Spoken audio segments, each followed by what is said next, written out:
Украина ударила по российскому военному заводу из Санкт-Петербургу, Узбекистан отказывается от военных союзов, а Лукашенко намекает на нового президента Беларуси. В эфире «Нехта» самые важные и интересные новости к этому часу. На 19 километров вглубь территории Россия нарушила воздушное пространство НАТО. Каким будет ответ? Министерство обороны Румынии в реальном времени информировало союзные структуры о данной ситуации. Взрывы в Санкт-Петербурге и Брянской области. Под ударом крупнейшее и важное предприятие России, которое работает на войну.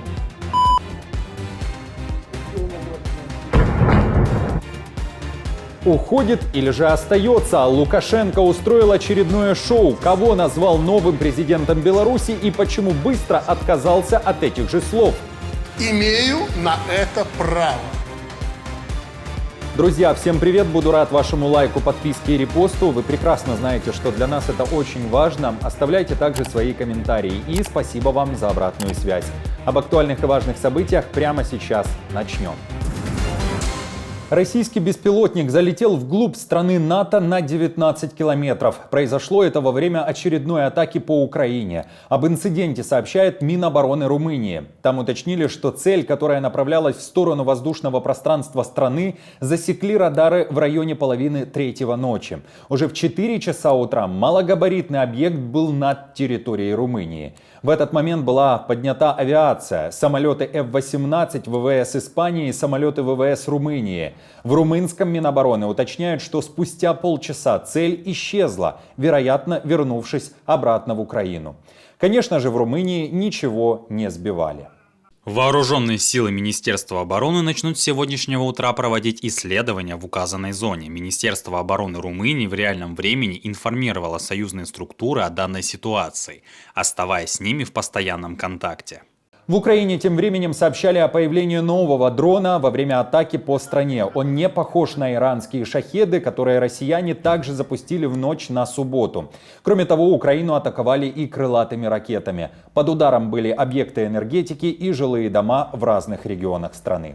Атака на Санкт-Петербург и Брянскую область. В России сообщают о неспокойной ночи. В течение 12 часов в центре внимания была именно Брянская область. БПЛА были направлены на важный для российской военной машины завод «Кремний-Л». Это уже как минимум 4-я атака на этот объект.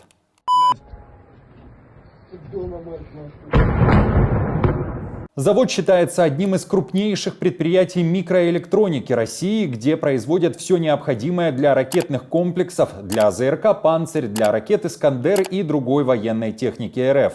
При этом в российском Минобороны традиционно говорят о том, что около 2 десятков дронов было уничтожено, либо же перехвачено. Губернатор Брянской области тем временем утверждает, что прилет таки был, но официальная версия – удар по нежилому зданию. Интересно, но в сводках российского Министерства обороны не упоминается о беспилотниках в Ленинградской области. Тайну выдало издание «Фонтанка». Там сообщили, что в Санкт-Петербурге был якобы сбит беспилотник. Кроме того, в это же время появилась публикация о том, что часть Приморского района города осталась без света из-за некой аварии на электроподстанции. Украина выбила российскую армию из населенного пункта Кругляковка в Харьковской области. Об успешной операции заявляет Главное управление украинской разведки и публикует видео штурма и зачистки. Кругляковку, которая находится в Купянском районе, в ГУР называют очень важной для обороны города Купянск, который в 2022 году находился под российской оккупацией. Вскоре был освобожден ВСУ, и с того времени россияне хотят захватить его вновь. В украинской разведке также уточняют, что спецназовцы взяли в плен россиян и получили от них важные разведданные. Кроме того, пополнение обменного фонда поможет вернуть из российского плена украинских военных, уточняют у Буданова. Напомню, как ранее рассказывала команда «Нехта», с 15 октября в Харьковской области объявили обязательную эвакуацию всех жителей из 4 общин Купянского района, включая сам город. Украинские власти заявили, что на этом направлении тяжело обеспечить население электроэнергией, гуманитаркой и отоплением. Украина и Россия обменялись военнопленными по формуле 95/95. Масштабный обмен прошел в пятницу вечером при посредничестве Объединенных Арабских Эмиратов. Известно, что среди тех, кто вернулся в Украину из российского плена, 34 бойца Азова, которые участвовали в защите Мариуполя. В Россию же поехали солдаты-срочники, которые попали в плен в Курской области после начала наступления ВСУ, сообщает украинский проект «Наш выход». Российских срочников было большинство из тех, кого отправили в РФ в рамках этого обмена. И РФ, и Украина опубликовали кадры возвращения военных. Отмечу, что Украина также вернула из плена известного правозащитника, журналиста Максима Буткевича, который был приговорен к 13 годам колонии. А вот Россия вернула себе кадыровца из Ахмата, Акрамана Масхабова, который стал известен благодаря своей толстовке, предположительно итальянского бренда, за $2500. В войне против Украины погибло как минимум 74 тысячи российских военных. О таком количестве сообщает BBC и Медиазона, которые совместно с командой волонтеров установили личности именно такого количества российских военных. Группа, которая верифицирует данные, заявляет, что темпы роста потерь РФ в последние недели стали выше, чем средние еженедельные показатели 2022 и 2023 годов. Это может быть напрямую связано с российским наступлением в Донецкой области. Среди других возможных причин – постепенное подтверждение российских потерь в Курской области РФ или последствия летней наступательной кампании. Рост сообщений о погибших также может быть сочетанием всех этих факторов. Больше всего потерь среди добровольцев. Так мы называем тех, кто подписал контракт уже после начала полномасштабного вторжения. Напомню, что в ВСУ также заявляют о том, что сейчас россияне теряют в среднем 1000 своих военных в сутки. В то же время генсек НАТО Марк Рютте заявил, что Россия за время полномасштабного вторжения потеряла убитыми или ранеными 500 000 военных. Страна во мраке. Вся Куба осталась без света из-за масштабной аварии на единственной в стране теплоэлектростанции. Что такое блэкаут, на себе почувствовали более 10 миллионов человек. Перед тем, как Куба погрузилась во тьму, проблемы с электроэнергией наблюдались в течение последних 2 недель. Были постоянные отключения света, например, 11 октября электроэнергии не было целые сутки, сообщали местные СМИ.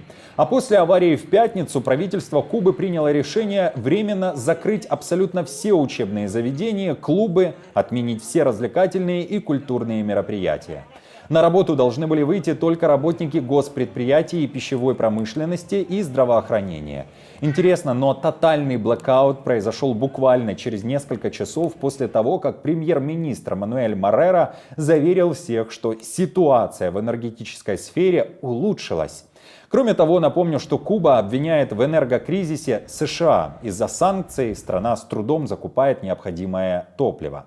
Рейтер пишет, что энергетики приступили к срочному ремонту. К вечеру пятницы в часть страны удалось вернуть электричество, однако проблемы в энергосистеме Кубы останутся на длительный период и, вероятно, будут усугубляться из-за износа критической инфраструктуры. Наша команда существует благодаря вам. Поддержите ее, чтобы мы могли продолжать нашу работу. Лукашенко вновь делает вид, будто собирается добровольно отказаться от власти. На этот раз пресс-служба самопровозглашенного опубликовала небольшой фрагмент его разговора с председателем Минского облисполкома Александром Турчином. Кроме того, в кадре есть и заместитель председателя Всебелорусского народного собрания Александр Косинец, которого Лукашенко внезапно называет следующим президентом Беларуси. Ты-то будешь работать губернатором, поэтому надо заставлять людей работать так, как надо. А мне за что? Вот, может, президентом будет, поэтому ты его не оставишь. Ты его не оставишь губернатором, если вы будете президентом. Не, подожди. Вот. Уже спустя некоторое время Лукашенко на фестивале Дожинки опять вновь вспомнил белорусскую оппозицию и все же, судя по речи, уходить никуда не собирается. Говорит, имеет право. Запомните, больше всего, чего бы я не хотел, чтобы эта кампания начиналась. Да, мы, как это обычно, по-белорусски, чисто, аккуратно, на глазах всего мирового сообщества изберем своего президента. Вы изберете того, кто этого заслуживает с вашей точки зрения. Поэтому никакой предвыборной кампании. Но если я не считаю, что предвыборная кампания, имею на это право. В то же время в белорусском сегменте TikTok сообщают, что перед приездом Лукашенко в Воложен, где проходит этот фестиваль, массово убили кошек и собак. Службы отлова убивали животных, несмотря на наличие на них ошейников и бирок с номерами телефонов хозяев. Как прокомментируете события в Беларуси? Напишите, пожалуйста, об этом в комментариях. Узбекистан не собирается входить в Евразийский экономический союз. Да и в целом Ташкент не собирается вступать в военные и околовоенные альянсы, а в ЕАЭС останется в качестве государства-наблюдателя. О таком решении заявил первый вице-спикер парламента Акмаль Саидов. Напомню, что Евразийский экономический союз основала Россия совместно с Белоруссией и Казахстаном 9 лет назад. Позже к этому союзу присоединилась Армения и Кыргызстан. В Узбекистане при этом говорят, что изучили все документы, связанные с организацией, и пришли к выводу, что в интересах Узбекистана остаться в этой организации в качестве наблюдателя.